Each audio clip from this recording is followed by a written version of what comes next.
Okay, I see the launcher. Now what? You're gonna 3D print a friend.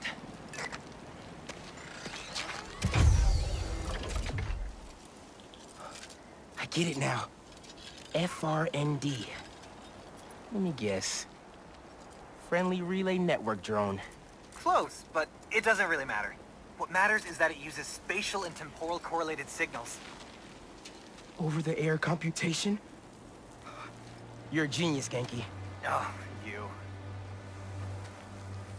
I marked a path for optimal network stability.